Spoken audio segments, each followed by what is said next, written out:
Hello, and welcome to another episode of the Self Love Lounge. I am so thrilled that you are all here and spending your day with me. Now, I have a very special guest who I'd like to introduce, Dr. Cortney Warren, who is a clinical psychologist, board certified clinical psychologist, that is, an expert on addictions, eating pathology, self deception, and the practice of psychotherapy from a cross cultural perspective. I am going to let Dr. Cortney Warren fill you in on what all of that entails.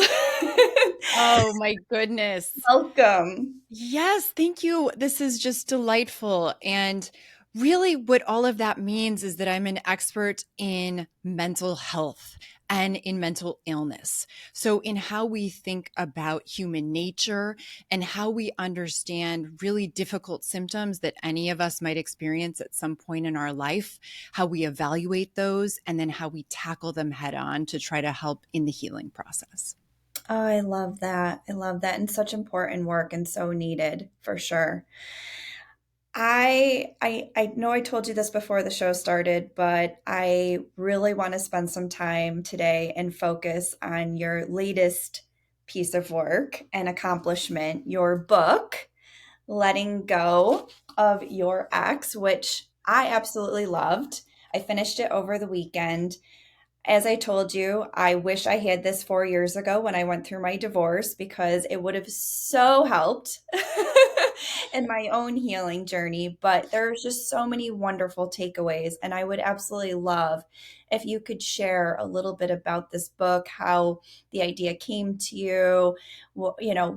Tell me a little bit more about the story behind this book and how you got to writing it. I am a psychologist, as you all know, and I was asked many years ago now to give a TEDx talk on self deception, the psychology of self deception, how we lie to ourselves, why we lie to ourselves, and how it affects us. Mm. And in that talk, I used myself in romantic relationships as an example because I really struggled early on in my romantic relationships, as many of us do. And so many of my experiences were mired in lies, in self deceptive lies that kept me stuck and kept me really destroying my connection with certain dating partners, picking people who were really not healthy for me or available, and not understanding why. And Mm. so after launching into that talk, unexpectedly to me, I was just inundated with questions about romantic relationships. Why do we fall in love with certain people? Mm. Why do we get stuck to them? Why do I feel addicted to them? Because that was part of kind of what I described in my own experience. And Mhm. so many years later, after so many questions from students, from listeners, from people who are interested in mental health and romantic relationships in particular, I wrote this book. It's a self help book for anyone who's going through a really difficult breakup and feels like they just cannot let go. They're still thinking about their ex. They're still pining after them. They're still wondering what went wrong. They're still remembering and reliving moments that were really painful or that were really magically wonderful, Mhm. such that their life is still focused on their ex, even though they're no longer together. And so this was sort of my best effort at let me help you understand some of why this might be happening to you and give you some skills to really practice on a daily basis in your life to help yourself let go and move forward from your former relationship. Oh boy, I know a lot of listeners can understand that. Oh my gosh. Most of us go through a really bad breakup at some point in our lives. So almost all of us are going to fall madly in love with somebody at some point, and almost all of us are going to have our hearts broken. And so it's a very human experience. If anyone out there is listening, you are not alone if you have been through a bad breakup and if it's been hard to let go of your ex. So why is it when we're not in the relationship any longer, we're thinking about like it's almost like we're fantasizing about all the great moments we had instead of remembering why we actually left or why the relationship ended. Why do we do that to ourselves? Isn't that so interesting that we do Yeah. that? We tend to have really selective memory over time, and particularly after a breakup, if it was someone that you really cared about. If it Mhm. was someone you didn't care about, it's also quite likely that you have selectively negative memories about them, where you only remember, oh, that person I dated was so terrible. And this was so, horrible, that our relationship. That if you were really, really connected with someone, if you really were in love with them or fixated on them or developed a connection that mattered to you, and Mhm. then you break up, it's very likely that you will focus on the times that were really positive and somehow forget the times that were really difficult that led you to not being good partners in the first place. It's Ooh. just part of our memory system. It's part of how we attached, and it's definitely related to addiction, which is part of how Mm. I couched this book. It's related to the process of becoming really focused, hyper focused on an addictive stimulus, whether that's alcohol or gaming or a romantic partner. So, what is love addiction? How do you define that?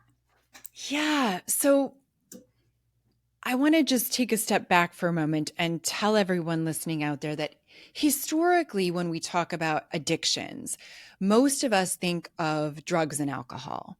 And Mhm. for a long time, in our diagnostic manual of mental disorders, so of how we think about mental illness and mental health, it really only used descriptions of drug and alcohol to describe addiction. Mhm. But in recent times, with the latest revision of the DSM, we actually are starting to recognize that behaviors can be very addictive in and of themselves when you're not actually ingesting a substance, but the brain mechanisms that are activated and the symptoms that emerge look very similar. So Mhm. currently, the only behavioral addiction diagnosis that we can give is gambling disorder, which is relevant for people, anyone out there listening who have ever wanted to spend money gambling and been at that slot machine and thought, why am I still putting money into this? But I keep going back and I keep thinking maybe I'm going to win. And when that gets to be a really pathological level where you have legal problems, you have financial problems, you start lying to people, the whole mix of clinical impairment, we would call it, then you might qualify for a gambling disorder diagnosis. But Wow. as we start to broaden our view of addiction, quote unquote, what we're really looking for is a behavior or a person or a stimulus like shopping where it becomes the most important thing in your life. Just like alcohol or drugs do, that your entire world starts to revolve around this stimulus as if it is the most important thing to you. You start thinking about it all the time. You're planning for the next time you get to use it or engage in that behavior.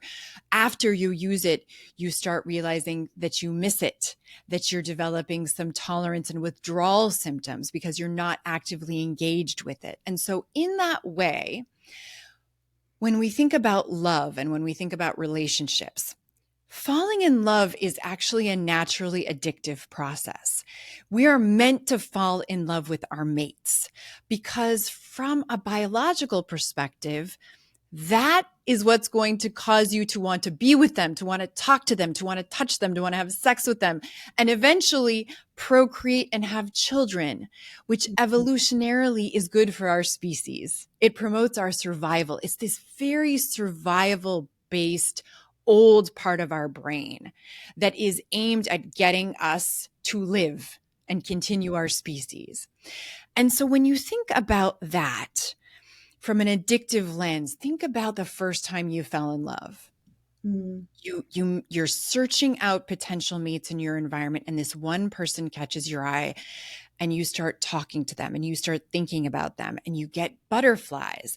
And even when you're not with them, you're maybe searching for information about them online or asking friends about them or fantasizing about them in your dreams or in your daydreams. When do I get to see them? Can I run into them in class or at work, or are they going to call me? And you start getting these very high euphoric inducing feelings around this one individual. Over time, that's what we describe as falling in love. That it's this magically wonderful, they're the perfect person for you, they complete you, you want to be with them as much as possible. And even when you're not together, you're thinking about them and they become the center of your universe. And if your relationship is going well, that's one of the most magical human experiences. It's blissful. It's amazing. Falling in love is one of the best feelings you can ever have as a human, naturally, probably. The problem emerges when you fall in love with someone who really isn't healthy for you, or who doesn't want to be with you, who doesn't feel similarly about you as you feel about them. And so when that happens, oftentimes we get in this cycle, which is what we would call a love addictive cycle, where this person, this ex, this person that you're no longer with, because you broke up, is still the fixation of your life, as if they're this love object that completes you and makes you feel euphoric and wonderful. And now that they're not there, you're essentially going through withdrawal because they're not in your life in the way that you want them to.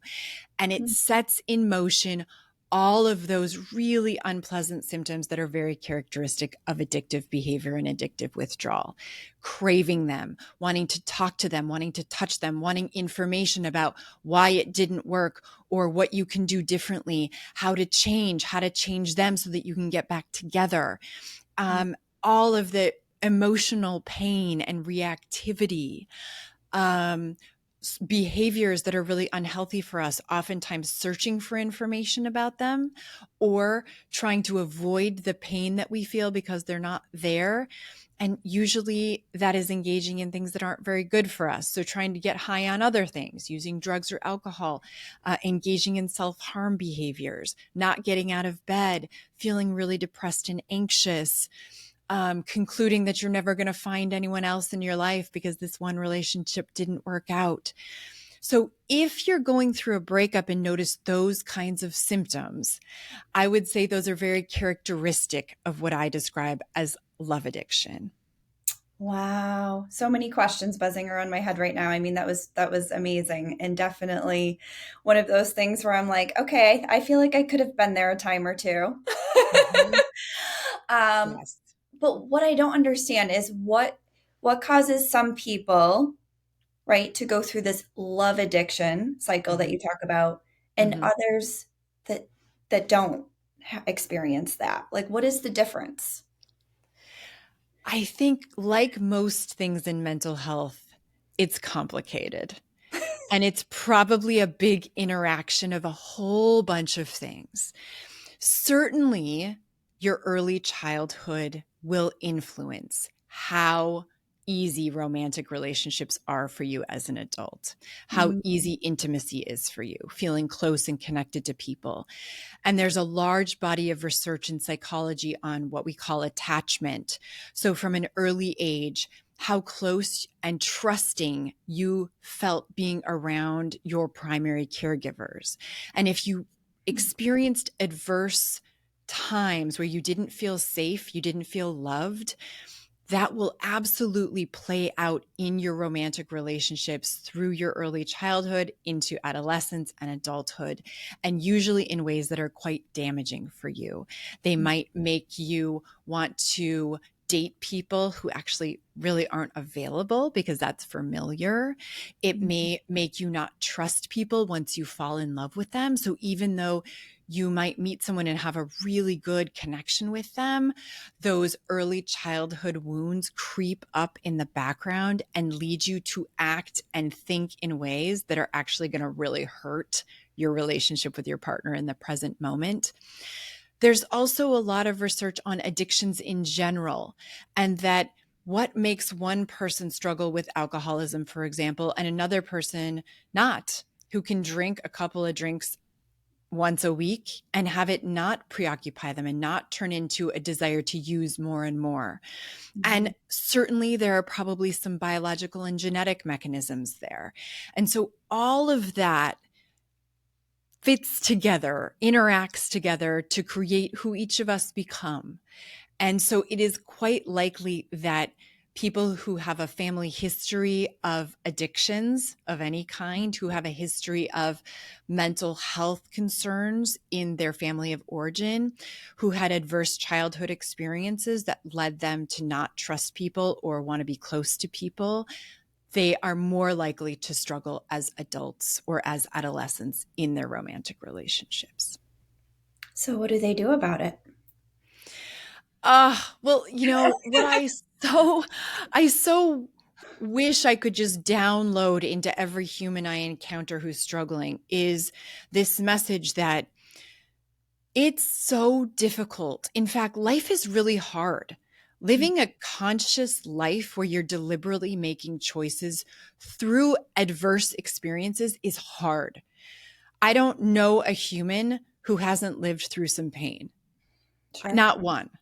Every single one of us is going to have heartache, is going to have difficult experiences interpersonally. Our friends didn't like us. We struggled in school. We had a learning disability. We didn't easily connect with people. We were prone to be anxious in general in life. The list is endless of what our unique struggles are. Yeah. And given that that's true, there are so many tools and skills that we can learn and practice in our daily lives to make for the best life possible for each of us. And so, really, what I want to first say is there's always hope. There's always hope. The more you can understand who you are and what you're bringing to the table, the more we can craft tools for you to use and practice in your daily life so that you can create the best life for you. Mm. And I don't want people to think that just because they tend to struggle more than their neighbor or than their best friend means it's a hopeless cause for them. There are so many things that we can do, and it all starts with self-awareness. Mm. And when I talk about self-deception or how we lie to ourselves, the opposite of that really is to live a life based in self-honesty. It's trying to become the most authentic person you can be, understanding yourself at the deepest level possible, who you are, what you value, what experiences you've been through in your life that affect how you live currently, and Mm. then making really consistent choices based on that information to craft the life that you want to live because of who you are and what you need so that you don't have tremendous regret at the end of your life about the life you actually lived. Ooh, that's powerful. And I know, firsthand just from my own personal experiences and now the work I do, that there are a lot of women out there. And I say women, I know that there's both women and men out there that are out of alignment with their lives and their true selves. But I focus more on women in my work. And so, in my experience with that, there are a lot of women who they just carry so much fear around the idea of showing vulnerability and showing their true selves because they fear judgment and not being Mhm. loved and accepted for who they really are. What Mhm. would you say to that woman? Oh, well, I hear some really negative core beliefs in what you just described. And in a cognitive behavioral framework, which is what the book is based in, we're really looking at the connections between how we think or our negative self talk, Mm. how we emotionally feel, and then how we act. So it's thoughts, feelings, behavior, patterns. And when we operate in the world with any negative self talk that is based in core beliefs, for example, something's wrong with me. I'm not lovable. Then we see every situation in our lives from that lens, and it will dramatically influence how we want to act and how we emotionally experience our life. So if, for example, you're working with someone who is in a relationship and they're not fulfilled, it's not working, but their inner dialogue is something's wrong with me. No, I'm not lovable. Then the likelihood is they're never going to leave because they've already concluded that they're not lovable. So the self-talk in the moment might be, well, I don't want to leave this person. I'd have to start over. I'm never going to find somebody else. No one's ever going to accept me because if I get close to them, then they're going to see that I'm actually fundamentally flawed. They're going to find out this secret about me, and then it's over. I'm going to be alone forever. Mm-hmm. Emotionally, of course, if you think those things in your head, you're going to feel sad, anxious, lonely, embarrassed, ashamed. And if you feel those kinds of emotions, you're likely to act in ways that reflect them. So you're not going to walk into a room as a confident person.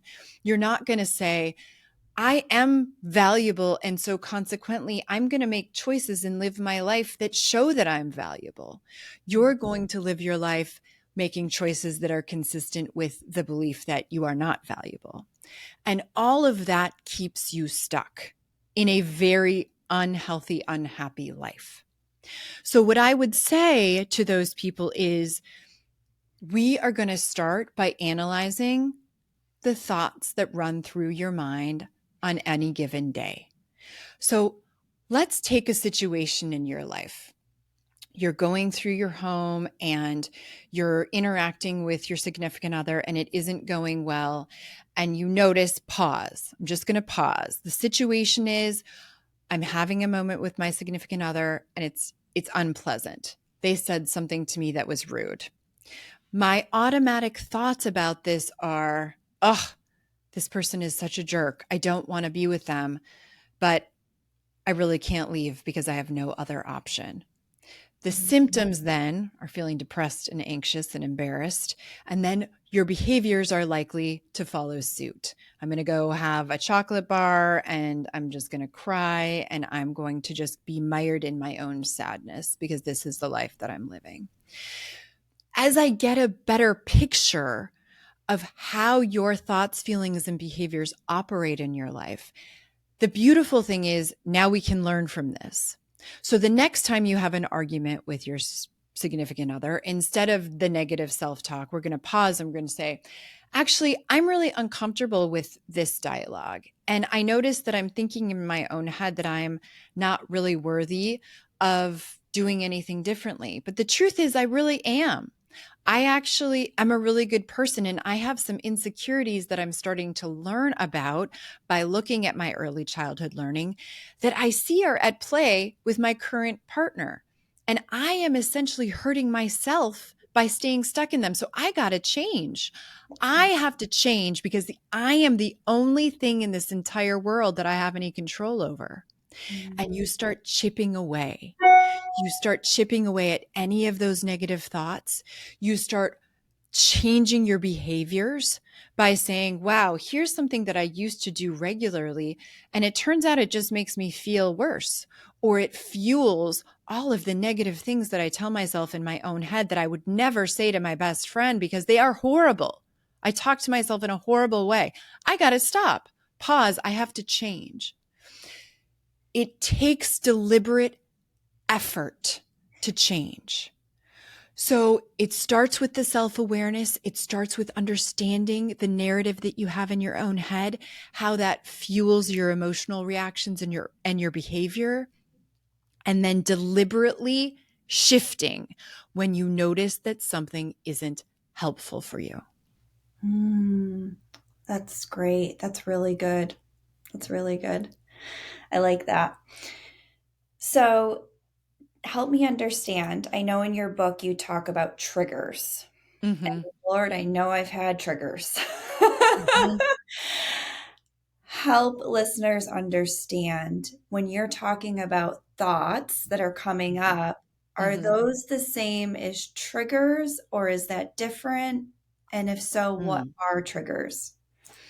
That is a very complicated question, actually, because Sorry. thoughts can be triggering. Okay. But triggers really are anything in your outside world or in your internal world. We're going to put those to the side for the moment, though, because those are a little harder to manage, that make you want to use. So when we're talking about romantic relationships, these are things that you notice in your outside world that make you want to use your ex, that make you want to contact them, that make you want to feel close to them again, even if it's yelling at them. Common triggers after a breakup are things like you see their toothbrush. You notice that some of their clothes are still in your closet. You walk by the coffee shop where you used to meet once a week. You have a birthday and notice that they didn't contact you.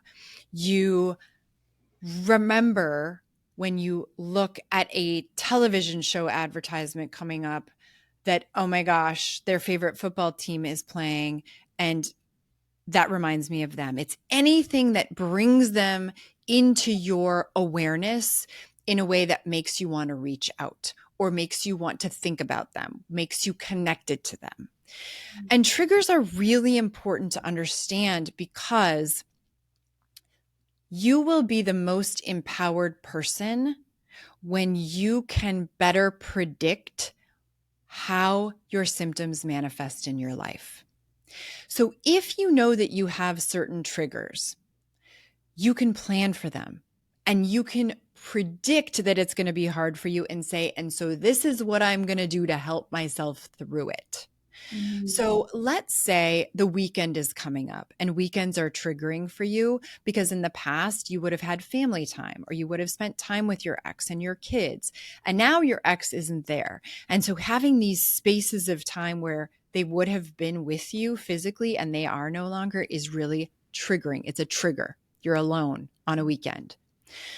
We would say, okay, that's amazing. You have this increased self awareness. You know a time that's going to be difficult for you. So let's plan for it. What are some things that you can do so that this situation may still be triggering, but you can work with it? You can work with your triggers. So maybe you plan, okay, I know this is going to be hard for me. I'm going to have a breakfast date with my kids or with a friend.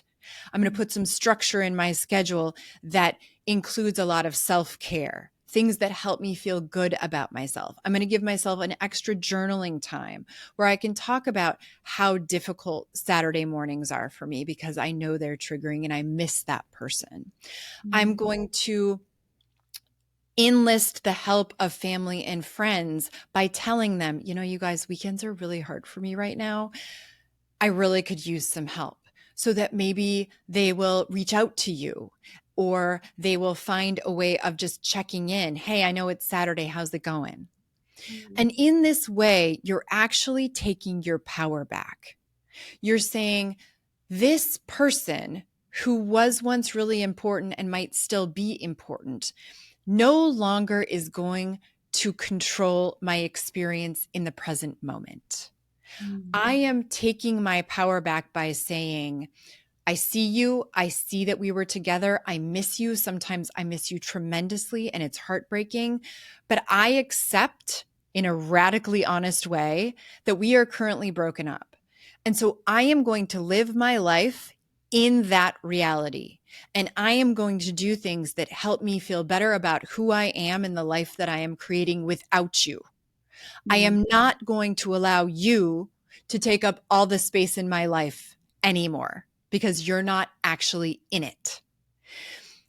Even repeating mantras like that to yourself, learning to practice the dialogue that you want to believe, that you need to believe, that is actually fundamentally true about you, which is that you have exactly the same value today as a single person as you did when you were dating somebody. Your value is exactly the same. They have zero bearing on your value as a human being. But it doesn't feel that way usually when you go through a breakup or when you're struggling with any addictive behavior. And so reminding yourself, forcing yourself to shift the narrative, to shift how you treat yourself and how you talk to yourself, and crafting the life as a single person that feels empowering, where your self-esteem is being rebuilt, is key to moving on. Wow, that's very helpful because I think for those of us that experience triggers and have had a harder time managing them, it gives us some ways, practical tools, things we can do in those moments to really help us work through that in a healthy way. Mm, So I love that. I do. Thank you for sharing that. In your book, you talk about the 3 Ds: yes. detecting, debating, and discriminating. Can Mm. you share the 3 Ds with us, what that means, how to apply them into your life when you're going through this process of trying to let go of the love addiction? Of course. So the 3 Ds really come from a branch of psychology called rational emotive behavior therapy, which was pioneered by Albert Ellis, who is this brilliant psychologist. And the basis of the 3 Ds is this, that we like to think as humans that our thoughts are true, that they're facts, that everything that runs through your head is in fact true. The reality is that much of what you think is false. Much of what goes through your mind is a lie. So then why do you think it? Our thoughts usually reflect what we wish were true. Oh. They usually reflect some version of what we've learned or what we want to believe, because admitting the truth is too painful. So Mhm. we disguise it. We deceive ourselves. And so, if, for example, you're going through a bad breakup and you notice that one of the thoughts you keep thinking is, my ex was perfect. My ex was perfect. They were perfect for me. I'm never going to feel this way again. They're the only person that will ever make me feel this way. That thought feels true in the moment when people say it. But Mhm. actually, it's really flawed. And so the 3 Ds are a way to evaluate your thinking, to determine whether it's accurate, objectively accurate from data, and whether it's helpful for you, meaning whether it makes your symptoms worse or better. Mhm. So if you think to yourself, my ex was perfect, I'm never going to find anyone else, the 3 Ds would be this. You start by detecting your thoughts. That's what we just did. Gosh, okay, I'm going to pause. I notice that I'm thinking my ex was the best and I'm done for. I'm never going to find anybody else. The Mhm. next step is debate. Debate means you're looking for evidence that your thought is accurate and that your thought is flawed. So in this example, we would say, well, what's the evidence that your ex was perfect and you're never going to find somebody else? And you might say, well, I've never felt this way before about anybody. Okay, that might be true. I can't think of anything else really, but that maybe is it. I'll say, okay, let's just write that down. What's evidence that your thought is flawed, that it's not true? And as the therapist or the coach or someone who's practicing this, you might need a little help to come up with examples. So I would ask, work with your coach, work with your therapist, or even ask your friends, what is evidence that your ex was not perfect and that you might meet somebody in the future? Well, gosh, we broke up. So clearly something wasn't working for them or for me about our relationship. And I certainly have dated people before my ex. So it's probably likely that I'll date again. And actually, when I really think about it, there were lots of things about our relationship that didn't work very well. And even some things I really didn't like about them. And actually, nobody's really perfect, are they? Ever. So you're trying to debate in your own mind with yourself your thought. Is it accurate and is it helpful? And sometimes people will say to me, gosh, I know it isn't true, but it really feels true, but I know it isn't helpful. So I can at least admit that thinking that my ex was perfect and I'm never going to find anybody else is really not helpful for me. It just makes me feel bad. And Mm-hmm. then we get to the last D, which is discriminate. This is where I want people to use all the information, all the data they just gathered, and try to come up with an accurate statement about the situation. So in this case, you might say something like, gosh, I noticed that I'm thinking that my ex was perfect and I'm not going to find anybody else.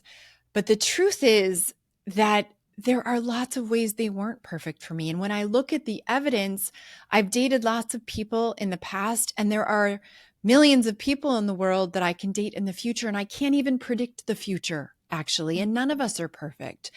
So even though I miss them and they made me feel incredible in some ways, I know that they weren't perfect for me. And I am quite sure that if I make an effort to date other people and heal myself, I have the opportunity to meet somebody who can make me feel great again.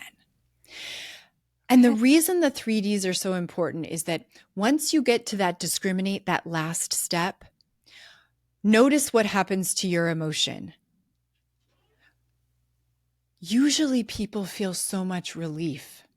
It's not going to make all the pain of the breakup go away, but it gives you a much more accurate, helpful perspective on who you are and who your ex was and your relationship, such that it feels productive and it rebuilds your self-esteem and it gets you to a place where you can start to really believe again that you have a very full future, whether your ex is in it or not. I love that.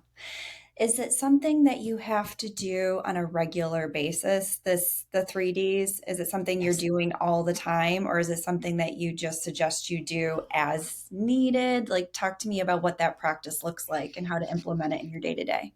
Uh, the more you practice, the easier it gets. That's what Okay. I would say. So, in general, the more you can practice detecting your thoughts, debating whether they're accurate or helpful or not, and then discriminating the true and helpful from the untrue and unhelpful, the better. Because you're going to start noticing patterns in yourself. As you recognize the thinking that you tend to do, you're going to say, oh, here I am again. I'm thinking that same thing. Oh, here's a new trigger. I just realized by looking on social media that they have a new significant other. They're dating somebody else. Oh, that's a big trigger for me. Here I go again. Oh my gosh, they were perfect for me. I'm never going to find anybody else. Mm-hmm. Now in your wheelhouse, you already know what to do with those thoughts because you've been practicing. And you can say, oh, just because they're dating somebody else doesn't mean that I'm not going to find somebody else, right? And so you're armed with it. When people start though, I will tell all of you, it's a lot of work. It takes a tremendous amount of effort to pause and notice your thinking and shift it. So if you're just getting started, sometimes I recommend that people time this and do it 3 times a day, where I'd say, okay, 3 times a day at 9 a.m., at noon, and before you go to bed, you're going to get out your journal or a log of some kind, and you're going to say, here's the situation I encountered today. Here's when I noticed this thinking pattern. Here's how it affected me. As you practice that, it's going to be easier for you to not have to schedule it and do it in the moment when you're most reactive. Mm-hmm. Over time, when I want people to practice it, is when they notice they're having a strong emotional reaction to something, because that's when you need it the most. So when you're going through your day and you see a trigger, you're triggered by something, or you're just having a tough time, maybe it's just one of those mornings where you roll out of bed and you look at your phone and you realize that they didn't text you. And you think, oh gosh, it's another day and I'm going to go through it without them. And I'm checking my phone and this sucks and I'm miserable. Pause. You're having a strong emotional reaction to a situation. This is the perfect time for you to practice, because these are the moments that will send you into a positive trajectory in your life or will keep you stuck in your own misery. And that is a choice. And that is a choice that is one that we all encounter every day. It's a difficult one, but it's one where I would encourage you to practice the skills instead of allowing yourself to sort of suffocate into a puddle of the really unfulfilling negative process that usually is called heartbreak for people who are going through it. Oh, for sure, for sure. So, what's next for Dr. Cortney Warren? What's next? Well, I am still very active in academia, actually. So I am an adjunct professor in the Department of Psychiatry at the University of Nevada, Las Vegas. So I do a lot of research. I also do a lot of public speaking. So a lot of public speaking, sometimes for organizations or for groups, even workshops, like for women's organizations. I know that's something that's near and dear to your work. To tackle self-deception in people's lives, to tackle how to use CBT skills and apply them to a given symptom set, a lot of podcasts. So I really try to bring my research background into the public because the truth is that psychology is meant to be used. It's the study of human nature. It's meant to be applied to your life to make it better. And so I will continue doing all of those things. I have a YouTube channel and an Instagram page if anyone is interested that just is informational, educational tips or the latest research trends that are coming out to try to give people more information that they can apply to their own lives. Oh, absolutely. And certainly those are all great resources, and the work you do is so important. And I'm so glad to know that you're sharing it, whatever you're learning, because boy, this stuff is powerful. And like I said, it is so awesome. Like just these, and you make it so it's so applicable, right? Like I can take these and start applying them right away. And it's things I can do to start helping to work through those emotional triggers and the overwhelming feelings that might be taking over my day. So, I mean, I just love all of this, and I'm so grateful that you've decided to jump on the Self Love Lounge and share your work with all of us. Thank you so much. It is absolutely a pleasure. And, my greatest hope is that it's helpful for people. I really did struggle in my romantic relationships, especially as a teen. And I had a whole lot of baggage from my own early childhood that fueled it. And at the time, I really didn't understand it. I Mm. wish I had this book. I obviously went into psychology to help people, but in part also to understand myself and my own upbringing and my own learnings.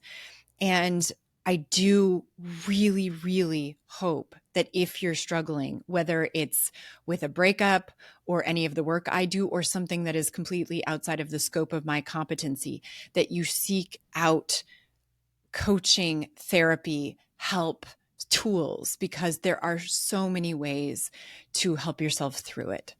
Yes, absolutely, for sure. And thank you. I know you said that you have a YouTube channel. Where else can people go to find you and your work? Yes, you can go to drcourtney.com is my website, and there is more academic information on there, but also very relatable public information. Okay. You're welcome to look at any of the social media sites. I'm also very active in professional psychology, in psychology boards, and in American Psychological Association and various large psych organizations. So if you're interested in more applied workshops, or in more academic materials like research studies, all of that can be found on my website. Oh, wonderful. Yeah, I will definitely put that all in the notes so everybody can look and find you. Um, I know you listed a couple books at the end of your book to offer more Mm. resources to help individuals, but I would love to hear from you if you wouldn't mind sharing a couple of your favorite books with Oh, clients. yes. I think my favorite book probably ever is called A Man's Search for Meaning, which was written by a psychiatrist named Viktor Frankl. He was an existential psychologist.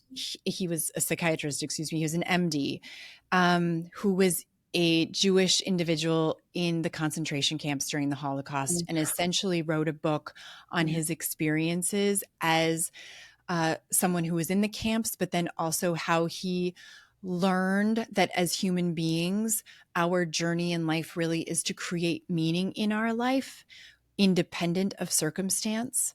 I think it is one of the most profound messages that we can hear as a human being, and one that hopefully motivates us to make the most with the time we have, Oh, because I love it that. is a waste of time to not really harness the power of the present moment and try to figure out who you are and what you need in this life to create meaning. Oh, yeah. So that's the first one that comes to mind. I highly recommend anyone who's interested to read it. Oh, I love that. Yes, I will absolutely put that in the notes as well. It sounds great. I have not read that one, but I'm going to add it to my Amazon cart. Fantastic. It is amazing. So thank you for sharing it. What about a quote? Do you have a favorite quote? Oh, I use so many. I think when it comes to mantras, there are some that I use with a lot of clients. This too shall pass. Mm.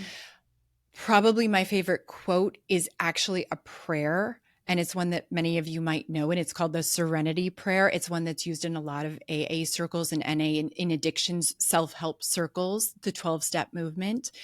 And the Serenity Prayer is, God, grant me the serenity to accept the things that I cannot change, the courage to change the things I can, and the wisdom to know the difference. Mm. I love that. I say Whether you're religious or not, I think this message is profound. And it's really speaking to trying to separate what you have control over from what you don't have control over, and focusing on changing what you can actually change. I love that. Yes, that prayer and verse sat near and dear with me for many years through my own sobriety and healing. So I sang it. I sat with it for much throughout the day years ago, and it definitely got me through some very hard times. So one of my favorites as well. Thank you for sharing. I love that. We have that in common. Yes, I love that.